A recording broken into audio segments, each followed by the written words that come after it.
With that, we bring in retired Vice Admiral Robert Harward. He's the former deputy commander of U.S. Central Command, led operations in Iraq and Afghanistan, and served as a Navy SEAL.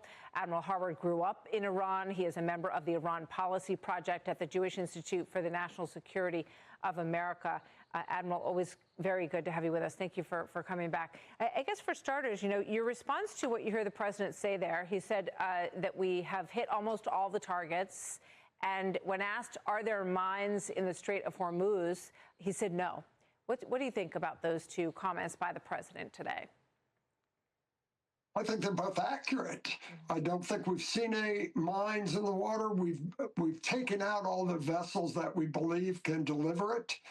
So the last hanging chat is really any missiles that can hit boats. And again, I believe not only U.S. ships, but other ships that could escort have the capabilities to take care of those last few missiles that remain in Iran, or drones, because they have very adequate counter UAS and counter cruise missile capabilities on those ships.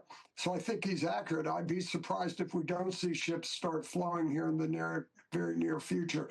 And while we've had this short-term economic impact, the long-term benefits are just incredible. When you think of oil coming out of Iran now, not sanctioned, going into the world economy, not just into China, it changes the whole oil market. And you'll see that price, I believe, drop significantly when this all occurs.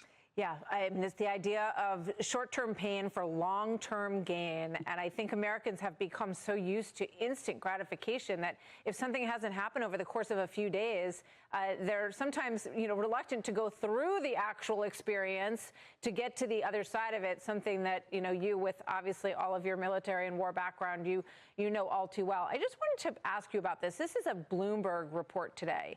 It says American forces have been forced to dig deep into inventories of expensive, hard-to-replace interceptors to counter the Iranian barrage. Iran missiles incoming are down 80%, but they are still hitting valuable military installations and energy infrastructure across the Middle East daily. What do you say about that, Admiral? Well, I've seen reports from Qatar, from UAE and Saudi, from their think tanks that showed the number of missiles they've received inbound. The first couple of days, it was 300 or 400 a day. The next week, it dissipated to about 100. The last couple of days, it's been down to 20 or 30 today. So that's an indicator of depleting their inventory. And add on to that all the strikes we've done. So our interceptors are less relevant than their inventories, and those are obviously shrinking very quickly, and I think they'll soon be eradicated completely. So as a former CENTCOM commander and former U.S. Navy SEAL, no doubt the chairman of the Joint Chiefs can present some plans to the president, and already has, I'm sure, about how to protect the Strait of Hormuz, because it would be a big demonstration of confidence if you could start saying we're moving ships through in a protected way. And no doubt the market would improve on that news. What kind of scenario do you imagine that would help that happen?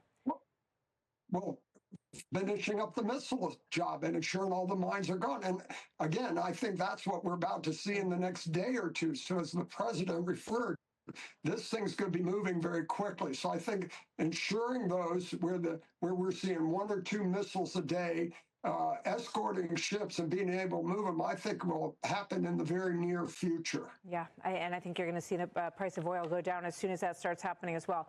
Quick thought on the nuclear material that's thought to be different takes on this, but buried at Isfahan is the take that I heard from the Israeli ambassador yesterday, and the possible kind of boots on the ground operation that might be capable of eliminating that once and for all.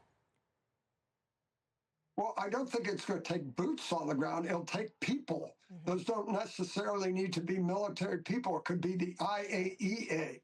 Once we've driven the regime to its knees and hopefully removed the regime, then that's that we can do that at our pace whenever we want. And it could be the International Atomic Energy Agency, sending people in to take control of that material. It could be other nations agreeing to do that. So I don't think it's going to take boots on the ground. But once we've eradicated their military power and we have a regime or a change of regime, or at least a regime that's willing to cooperate, we can address all those issues on our timelines.